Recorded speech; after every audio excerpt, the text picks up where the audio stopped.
อุคาตนาสังฆทานานิสัพปริวารานิ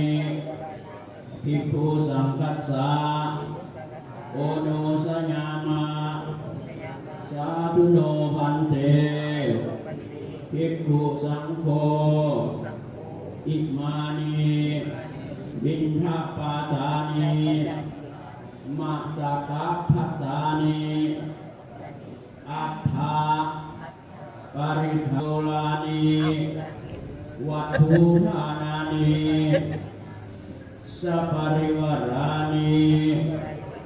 ปฏิคันหาตุอัมหากันเจวามาตาปิตุอาทินัญจาญาตกานังทิคารตังหิตายาสุขายาพันเตข้าแต่ท่านพระสงฆ์ผู้เจริญพวกข้าน้อยทั้งหลายหมายมีเจ้าภาพเจ้าศรัทธาคืออาจารย์สุภาพรพุทธาวงศ์พร้อมด้วยครอบครัวลูกหลานญาติพี่น้องเพื่อนมิตรสหายขอน้อมถวายเข้าบิณฑบาตมาตกาพาตกองอัฐะหนึ่งกองต้นกาลาเพิกผ้าเก่าทีมหนึ่งผ้าคู่สังฆทานกับทั้งเครื่องบริวารทั้งหลายเหล่านี้แด่พระภิกษุสงฆ์เพื่อประโยชน์และความสุขความเจริญแก่พวกข้าน้อยทั้งหลายและขออุทิศส่วนบุญกุศลที่ได้กระทำในวันนี้ให้ไปฮอดไปถึงดวงจิตดวงวิญญาณของแม่ป้าพันนีขุนเพชรพวกผู้เป็นแม่ผู้เป็นป้าผู้เป็นอาของพวกข้าพเจ้าที่ได้ล่วงลับดับขันไปแล้วจงได้มาจับโยมเอาส่วนบุญกุศลทั้งหลายเหล่านี้ถ้าได้รับแล้วจงเอาจนไปเกิดในภูมิภพที่ดีมีสวรรค์เป็นต้นถ้าตกทุกข์ขอให้พ้นจากทุกข์ถ้าได้เสวยสุขแล้วขอให้สุขยิ่งขึ้นไปตราบต่อเท่าเข้าสู่นิพพานในอนาคตการเรื่องหน้านั้นเถิดสาธุตีฟองเด้อสาธุสาธุอนุโมทามิ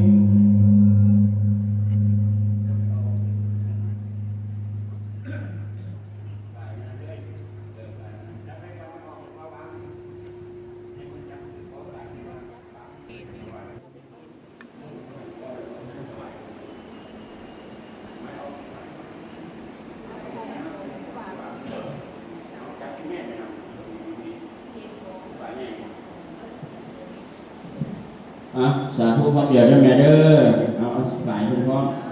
สาธุสาธุสาธุอนุโมทามิเดี๋ยวขึ้นไปนะเดี๋ยวขึ้นเอาไว้ปากมาเด้อสาธุสาธุสาธุมาจโรกาลิปติสัมปติการอัญชริอันทิวรังมายาจาธาสันติกาสัตตาปรสัพพาสาธิกาเยเสตุธัมมังอนุกัมปิมังปะสังสัพพจังอาราธนังกโรมาอธิภาณเรา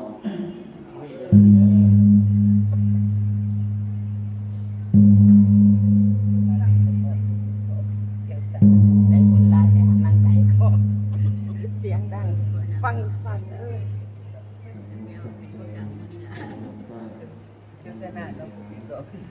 ย่างมาสมอง ได้บุญหลาย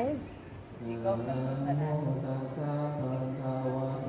อะระหะโตสัมมาสัมพุทธัสสะนะโมตัสสะภะคะวะโตสัมมาสัมพุทธัสสะนะโมตัสสะภะคะวะโตอะระหะโตสัมมาสัมพุทธัสสะตาคาธัมมิกาสังฆาอาสาทะกะทาอายะติการนังธัมมานังอารัปปะกะเทสิตินาบัดนี้จะแสดงภาษาธรรมเทศนาให้การพ้วยก่อเจริญสังฆธรรมแก่ใจในพระพุทธศาสนาได้น้อมนำมายังเครื่องสักการะบูชานี้เรานำโภชนาอาหารแด่พระรูปพระทิพย์ก็ไม่ขันธารสของน้อมนำมาด้วยใจเลื่อมใสศรัทธาในคุณพระรัตนตรัยสามประการเป็นที่เพิ่งระลึกของตนในส่วนนี้และส่วนหน้าก็คงจะได้รับมาโน้มความปรารถนา กาแฟ จึงเป็นตัวผู้ทรงชนะผู้ควร เพราะว่าพวกเกี่ยวบ่ดื่มกันเลย วิริยะคือความเพียรแห่งกุศลที่เกิดขึ้นในตนแล้วบ่ให้เสื่อมเสียไปจงคอยละอกุศลจิตให้ขาดไปจากสังขารสันดานของตนสิในเบื้องต้นนั้นวางอายะติการณะธัมมานังอารัปปะกะเทสิติขันธ์นั้นองค์สมเด็จพระสัมมาสัมพุทธเจ้าประทับอยู่พระเสตวันมหาวิหารพร้อมด้วยพระภิกษุสงฆ์ยังมีพระผู้หนึ่งอยู่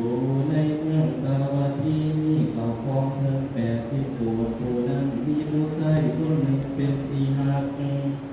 เหมือนหน่วยตาของแก้ว17 ปีต่อฟังเกิดผู้ฆ่าพยานมาถึงตนก็มีระนาก็มีโมรณะจากบิดามารดาของตนเสียส่วนท่านผู้เป็นบิดานั้นเห็นผู้ชายของตนเสียรักนั้นนักเขาก็เกิดเป็นทุกขเวทนาหลายท้องให้ไปมากแล้วเขาก็เอาศพผู้ชายที่ตายไปนั้นไปทอดเสียในปราสาทที่นั้นแล้วเขาก็ผูกศาลาอันหนึ่งมีเสื้อสากอาสาแล้วก็แก้ให้ผมใส่ในเครื่องคนหนึ่งไปอุปถากรักษาอยู่ปราสาทที่นั้นเพื่อจะได้ไปส่งเขาเศร้าเขาเล่นผู้ชายคนตนอยู่ทุกวันถ้าเพื่อนคนนั้นก็ตามไปรับใช้อยู่เสมออยู่มาวันหนึ่งผลก็บังเอิญโตนั้นทวนก็นับทวนทางถ้าเพื่อนผู้นั้นจะกลับไปก็บ่ได้จึงกลับมาพบพระภิกษุสงฆ์องค์หนึ่งมาบิณฑบาตก็ได้เอาเขาใส่บาตรให้เป็นทานแก่พระภิกษุแล้วก็อยากนำผู้เพียรไปนำผู้ไปนั้นจึงได้ยินข่าวว่าอาหารในวันเย็นพระวันแดง จบในนี้ แล้ ก็ ว เราขอบใจหลายๆ แล้วเขาจึงมาในความรัก